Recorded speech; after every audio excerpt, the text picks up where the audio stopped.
So for this video, I'm gonna leave the instructions at the background, and of course the sticker sheets are almost used. I've used all of them except for those two silver parts. Those two silver parts are gonna be in the finale of the finished build. So yeah, let's get to it.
And since we still have time, might as well just do the review. So here is the completed entry grade of Ultraman Zero, and after the series of building and putting stickers beforehand, I can say that the end result is pretty dang good. I mean, you get a pretty colorful figure out of the bat, and the pose is really astonishing, as you can see.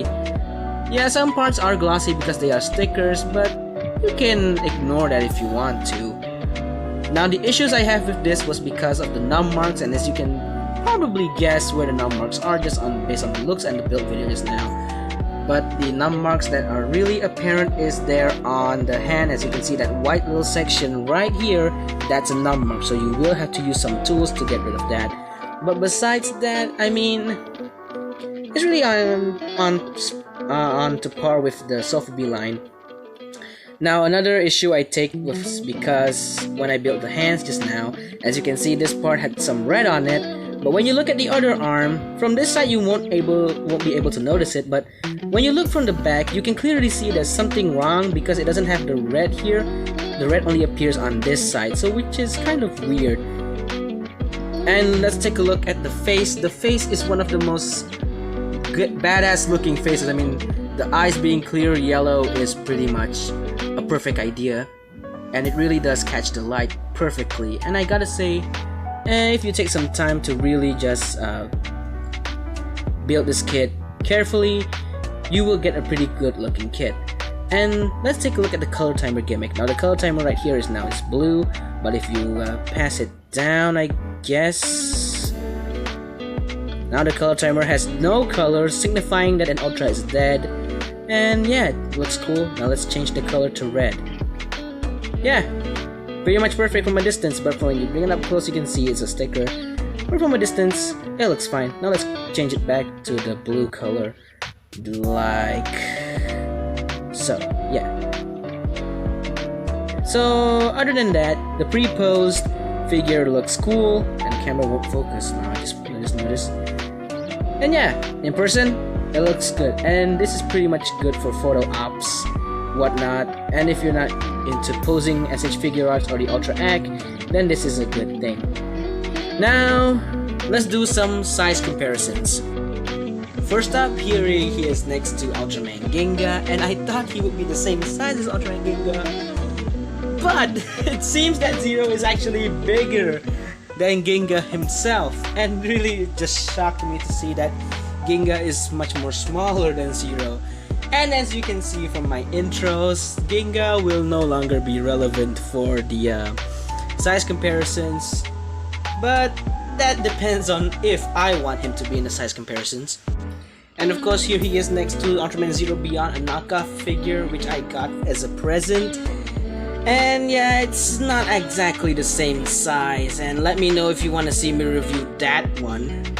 And finally, here he is next to the Petitrits Mash Kyrielight, and of course the RX78-2 High Grade Revive.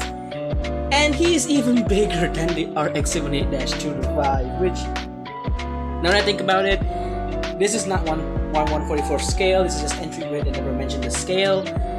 And yeah, comparing this guy to a pose, I thought he would not tower them, but it seems that Zero is bigger than the High Grade Revive, which will make sense because Ultramans are big. And yeah, I'm pretty surprised at how big this thing is. Also, why the heck are you two looking at Zero like that? Don't tell me you two are Zero fans as well. I won't blame you though. Now, as for posability of this kit, there is none. I mean, the hands don't even rotate, the head doesn't even rotate. It's just a statue. Why are you expecting articulation for an entry grade? So that is it for the review of the entry grade Ultraman Zero. So what is the verdict?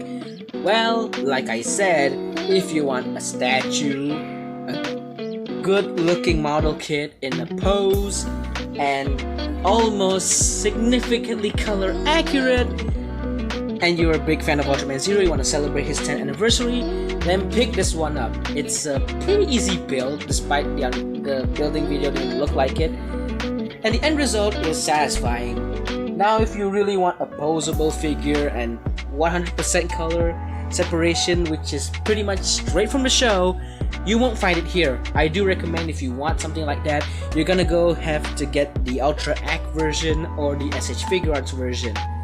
And if you really don't like plastic model kits, you just want it standing there, then I do recommend you just get the Sofumi line. But if you're specifically looking for a model kit of Ultraman Zero in a pose and for a few stickers in it, easy to build, looks great in display, then I guess this is the perfect option for you. And if your kid likes Ultraman Zero as well, you might as well get this. This is cheap. It's not cost like $100. Sure, it is slightly more pricier than the RX78-2 Revive, but it is well cheap than the Petitrits Mash Kyrielight. So anyway, that was the review, and I rate this figure a solid 10 out of 10 for simple build, 8 out of 10 for color accuracy, and overall, I do recommend this kit if you want it. So anyway, this was Time Foss, and I'll see you in the next review, or build video, or unboxing video, whichever comes first. I'll see you guys soon. Take care.